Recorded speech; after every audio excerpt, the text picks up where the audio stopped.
be able to welcome you this afternoon to this terrific event, and it's great to see so many people here today as well. Now, there are a lot of people to thank for putting together this exhibition. First of all, I'd like to thank Cheryl Hamlin, who's here somewhere, who was the lead curator. She came up with this idea and developed it, and was the leader really, kept everybody on track with it. And then Della Sunley, Barbara Blake, Lorraine Johnson helped her. They were the rest of the team, and they all worked very hard with that. Also, I'd like to thank Casey Thomas, who again, as usual, has done our graphic design to the most wonderful standard.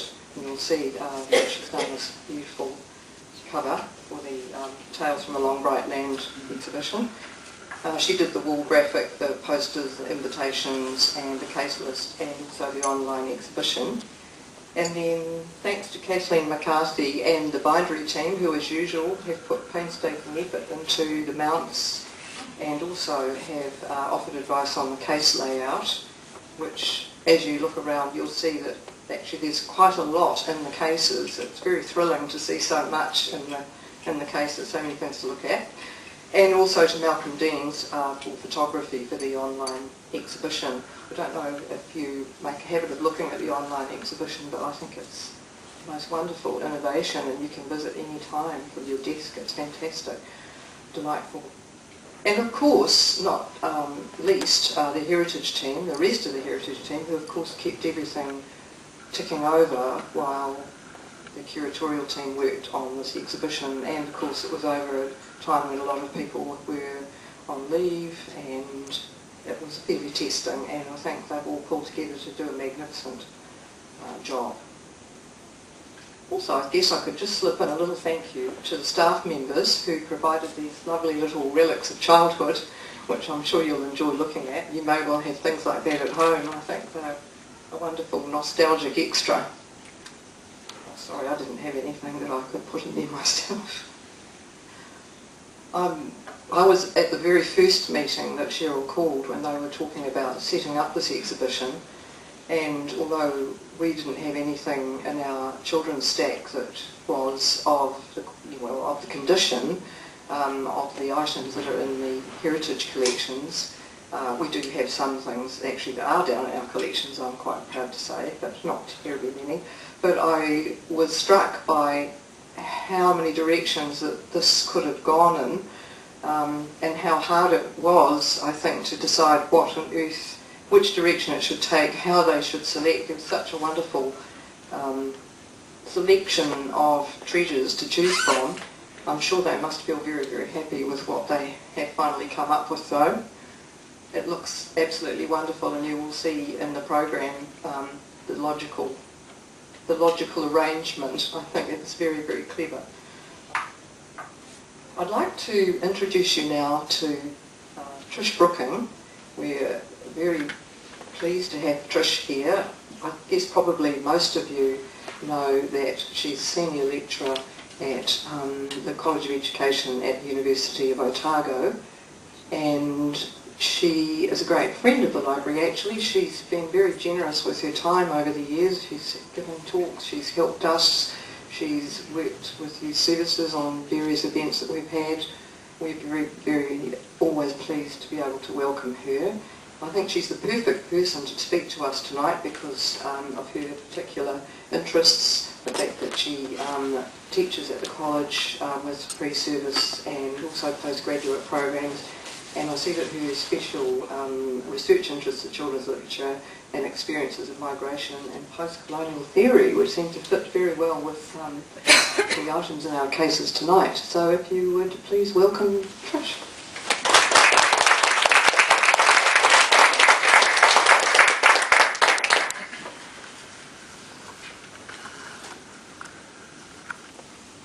Thank you, Philippa, for those very kind words. And it is lovely to be here, so welcome everyone, and I'm sure you're going to be in for a splendid exhibition. Thank you so much for the opportunity to speak at this opening. What an eclectic celebration of pre-1960 children's books we have in the exhibition. Congratulations to Cheryl, Della, Barbara and Lorraine for their clever cataloguing of such a diverse range of literature.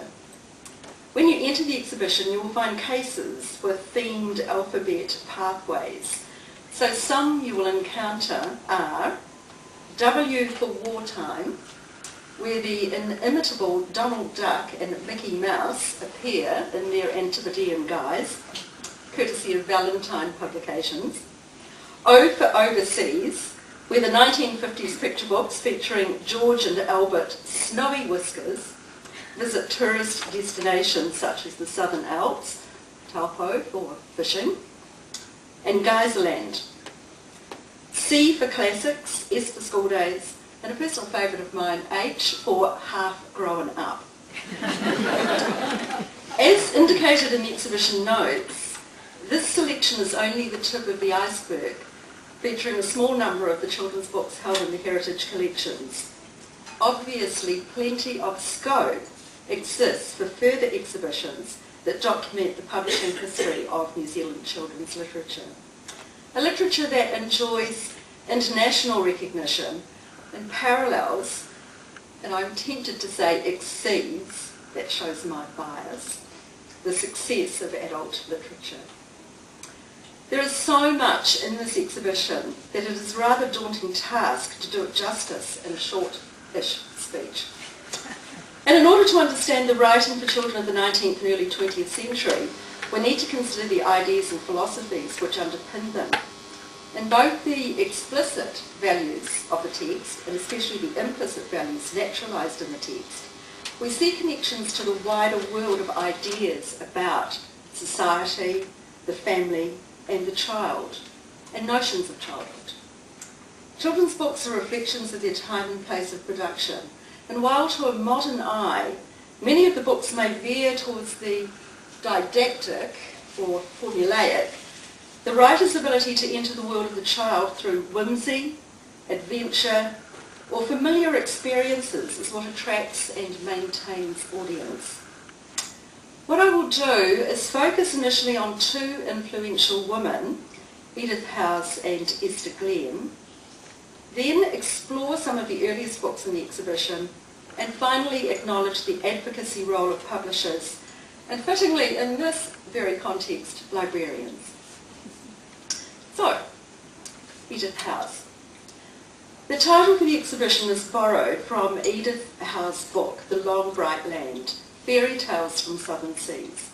And we are told in the excellent exhibition notes that this title was chosen as it conveys the idea of creating a new culture in an adopted home. So I'd like to start therefore with Edith, whose work can be found in cases 12 and 14.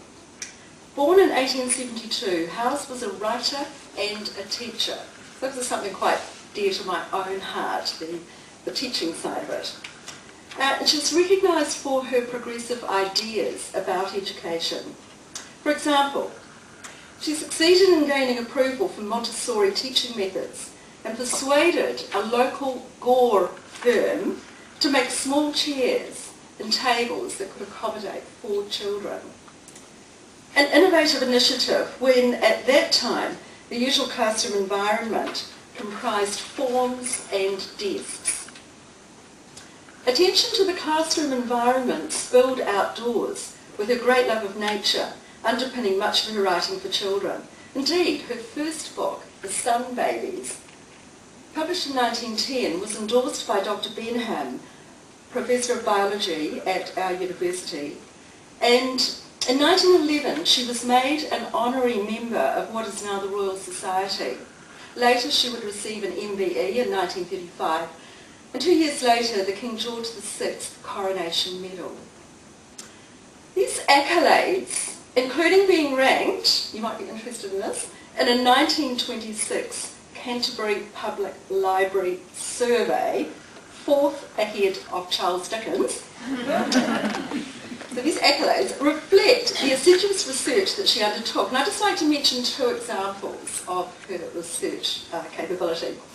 First in 1913, she was granted a year's leave of absence and a free government railway pass to research information for her books. Imagine how this early version of sabbatical enhanced her narratives, which offered children's stories set in New Zealand that foregrounded local flora and fauna. As Jessie Mackay has noted, Edith Howe's clothed science in the green robes of Elfinland. Celia Dunlop, writing for the Dorothy Neal White collection, asserts, I quote, an image of Edith for you to conjure up. Letters from people who knew Edith Howes picture her as a dainty woman with a crown of red gold hair, shining eyes and bright step. She is said to have had a Peter Pan quality, to be not unlike a fairy herself. And the second example of her research is a description of a night's sortie to the bush with her younger brother George, who was actually instrumental in establishing our local marine biology centre at Portobello. This is the quote. The entomologist said, "Come collecting with me tonight." I watched his preparations. Into a satchel went a brush and a jar of treacle and stale beer mixed, a heady allurement, the sugar of entomologists. Into it went also a chloroform bottle to bring swift and painless death to the captives, with small boxes and tubes to hold caterpillars, beetles, eggs, an acetylene lamp on his bicycle, and a butterfly net of green muslin with a jointed adjustable handle completed his equipment. We set off on our bicycles for the nearest edge of the bush. Its scent stole out delightfully as we left bicycles and the setting sun behind us. Through the darkening tracks we walked softly. Dusk deepened, grew stiller, more fragrant. Such a visual picture, isn't it? Painted in words. These observational skills reflected in the night excursion are elaborated further in Heather Murray's essay on Howe's book, The Cradle Ship, reprinted 18 times and translated into French, Italian and Danish. The Cradle Ship was considered something of a revolutionary text, as it loosely embraced sex education. I say loosely, since the description, a silken baby bag beneath the heart, obliquely concedes that babies grow within the mother's body and a birth process occurs. Interestingly, Howe's articles for an adult audience assert her feminist interests in encouraging women to assume a higher public profile. Her humour and irony are evident in her comments related to a commission of inquiry into the education of girls.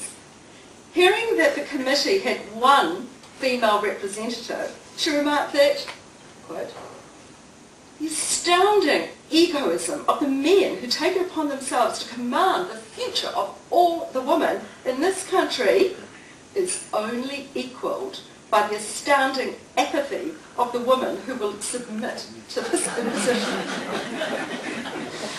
Furthermore, Murray informs us that she spent the last 13 years of her life in Dunedin, where she, quote, "wove her old stockings into floor mats, made her own coffee substitute, gardened and preserved. And ignoring the prevailing taste for white bed linen, she dyed her sheets pink." You can find her in case 12 for A is for adventure and case 14, M is for myths and legends. Now I would like to draw your attention to Esther Glenn, another luminary in the world of early New Zealand children's literature. Her name is immortalised in New Zealand's longest-running book award, established in 1945. The Esther Glenn Award, given by the New Zealand Library Association, celebrates the most distinguished contribution to New Zealand literature for children. Its first recipient was Stella Maurice's The Book of Wiremu, which is on display in cases 7 and 8. It introduces pig hunting and eeling and exploits Wiremu's expertise for the benefit of his Pākehā friend. Margaret Mahi pays special tribute to this early award-winning New Zealand book. Quote, "There were only a few New Zealand books, some of which I still have, like Six Little New Zealanders by Esther Glenn and the books by Isabel Maud Peacock. But not all of these gave any real feeling about what it was like to be a New Zealand child living in a small town, going to school every day and playing or fighting with neighbouring children after school. Almost none of these books featured Māori children, although there was one, the Book of Wiremu by Stella Maurice, that I read when I was at high school. However, before I actually obtained the book, I had read a piece from it in, guess where? Yes, the school journal. The chapter I read there made me want to go on and read more. Nowadays, the Book of Wiremu has an odd, rather out-of-date feeling about it, but it was a story set in New Zealand that tried to describe the way we live. So the Esther Glenn is a sought-after award, with the latest recipient being Rachel King in 2013. So Esther Glenn, born in 1881, was a novelist and a journalist. Such is her significance that she has her own case in the exhibition. Case 15, named G for Glenn. Uncles 3 at Kamahi, published in 1926, is the sequel to Six Little New Zealanders, both of which retained popularity due to their wit and lively style of narration. She was renowned for her organisational capability, and at Christmas succeeded in marshalling children to participate in, would you believe, an enormous pudding-making activity. These puddings were stirred in her office at the Sun by many children and cooked on the stoves of the neighbouring Christchurch Gas, Coal and Coke Company. I wonder if she was inspired by Norman Lindsay's wonderful The Magic Pudding. And I rather think, the Six Little New Zealanders after Ethel Turner's Seven Little Australians, there has to be some kind of link there. On a personal note, Glenn's social circle in Christchurch included H.C.D. Somerset, the legendary teacher, along with his wife Gwen Alley, at my mother's old school in Canterbury, Oxford District High. Now, I start to turn my attention to several of the earliest books in the exhibition. At the weekend, I came in here and I spent some time poring over the books in the exhibition. I was fascinated by some of the earliest examples on display. So I would just like to take a moment to share some observations with you. The oldest book in the exhibition is Distant Homes, or The Graham Family in New Zealand, by J.E. Elmer, published in 1862. Like many of the British authors of the day, with their eye to an exotic setting, Elmer hadn't actually visited New Zealand, but the Graham family were her relatives. So their letters provided authentic insights into early Canterbury pioneering life. 12 years later, the publication of Lady Barker's Boys offers a vivid and fresh perspective from one who had experienced the vagaries of early settlement. While Barker highlights the folly of coming to the colonies ill-prepared, and she chides, as if large fortunes could be made in a few years just by changing the air. Equally though, she conveys a sense of freedom and intrepid character required by those with the courage to explore the limitless possibilities that a new land offers. So two other early examples from the exhibition located in cases 6 and 7 include Across Two Seas by H.A. Ford and The Boy Colonists by the Reverend E. Elwell. Circumstances prompting the decision to emigrate range from financial hardship to a sense of adventure, and the themes of these early narratives foreground the settlers' reaction to their new remote environment and their relationship with Māori. And Across Two Seas, the 8 fatherless children of Dr. Vaughan confront the dilemma of being adopted out with relatives or leaving their homeland altogether. They hear the news at a family council called by the grieving mother. Your father had not been able in so large a family to save much, and now our income will be greatly diminished. In fact, we will be poor people instead of, well, rich. Her eldest son Mark, whom she has appointed as her young Prime Minister, continues, Mother means immigration. Hurrah, said Dick, twice more, and "Hurrah," said surprised Phil. "No more school. Life in the bush. Hurrah, hurrah, hurrah." Mother's dependence on her eldest son is illustrated in the following reply. "Oh, Mark, my boy, my eldest son, I look to you. You must stand by me. I have lost my first earthly advisor."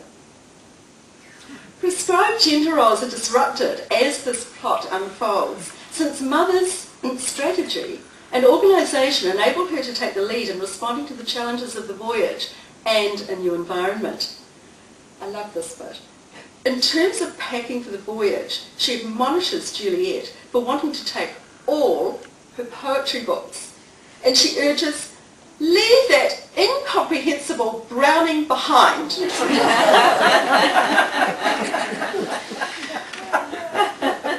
Set in North Auckland, fear of skirmishers infiltrate the narrative.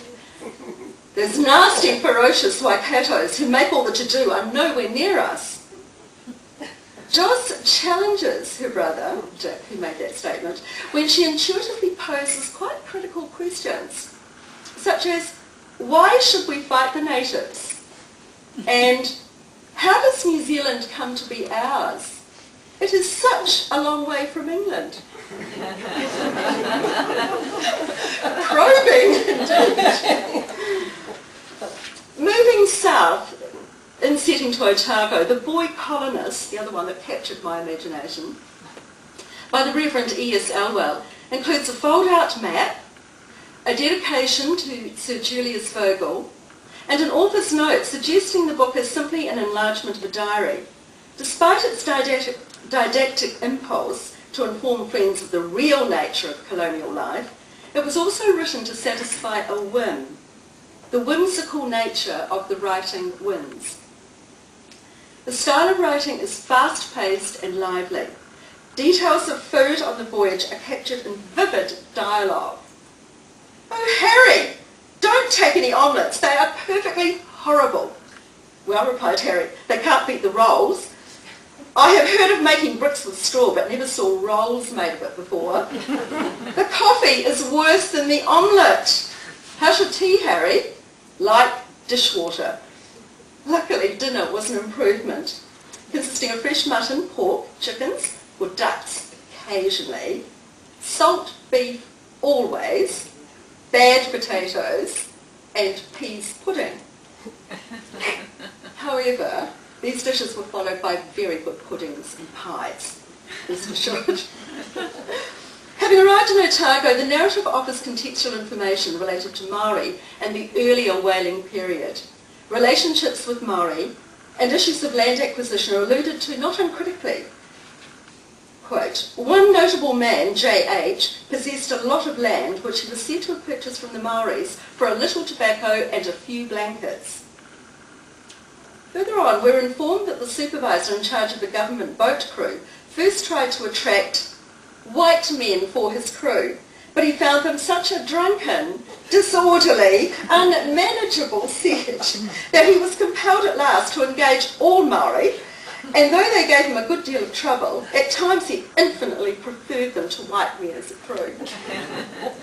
These early stories are worthy of further investigation, I believe, by scholars, as vehicles for interrogation of class, race, religion and gender, and as a means of exploring the complexities of early contact between people and environment. As records of literate settlers, they tend to reflect their middle class perspective. In Britain, at this time, the golden age of children's literature was in full swing, from 1850 to 1930, and it heralded its surge of interest in fantasy, Peter Pan, Wind in the Willows, and so on, Beatrix Potter. And in New Zealand, a similar golden age would emerge, blending European and Maori folklore. Just finished. Last page, in case you're thinking. This is going on a bit. Now, to conclude, an acknowledgement of publishers and librarians. The 20th century heralded a new generation of children born in New Zealand who, whilst all mostly regarding Britain as home and reading mainly British publications, were being introduced to Indigenous publications, often as a result of the advocacy of people like yourselves, the wonderful librarians in the room, and teachers. Recognition of librarian Dorothy Neal White, whose work is situated in Case 16, continues the connection of Dunedin's luminaries in the field of children's literature.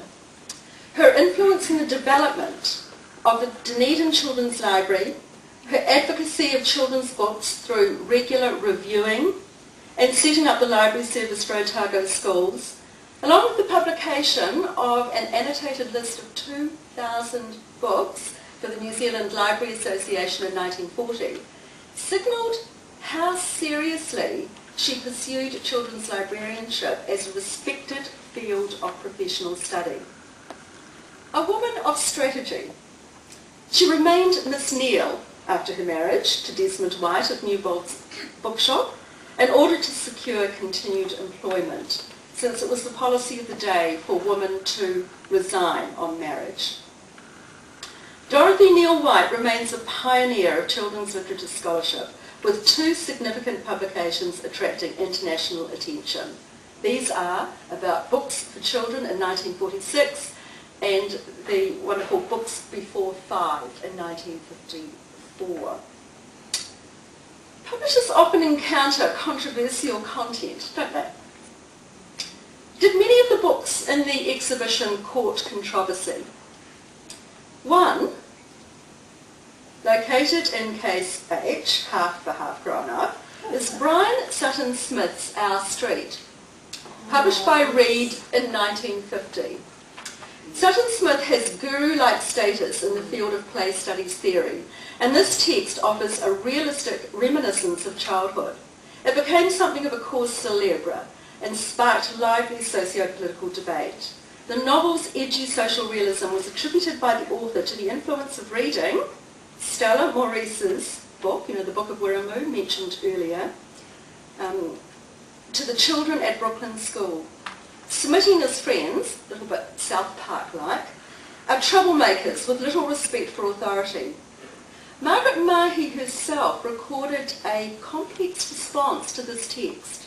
It goes like this. For the first time, perhaps, I had it suggested to me that my own surroundings and classmates were possible subjects for a story. Some people find this a revelation. There are many people who have recorded their excitement at achieving this sort of identification. However, I was not one of them. If anything, I was bewildered at recognising my own surroundings and companions and felt rather cheated. For as a reader, I was committed to otherness. I knew all about my life. I didn't need, I thought, to read about it too. This indicator of reader response resonates with the ambiguity of children growing up in the early part of the 20th century. The literature canon was Eurocentric, and the otherness referred to by Mahi reflects a privileging of books published overseas, reinforcing the belief for some that anything produced in New Zealand was innately inferior, a post-colonial impulse with some distance away. The New Zealand publishers represented in this wonderful exhibition, such as Reed, Falls and Whitcomb and Tombs, played a significant role in the production and marketing of Indigenous literature for children. In the 1950s, Reed published the popular Hutu and Kawa illustrated book series by Avis Akers, featuring 2 mischievous Hutukawa fairies. Keep a lookout for them in cases 9 and 10. Whitcomb and Tombs, located in case 2, comprise almost 20% of the books on display in this exhibition. And amongst their classic adaptations is a personal favourite, more of Millie Molly Mandy. Takes me, doesn't it? These publishers and their future progeny provided an impetus for subsequent narratives about culture, relationships and identity. So, on that note, I invite you all to spend time in the company of these enticing books and admire the creative design of the displays. This is obviously only part of a vast archive, and we look forward to future exhibitions on children's books. No pressure. Enjoy.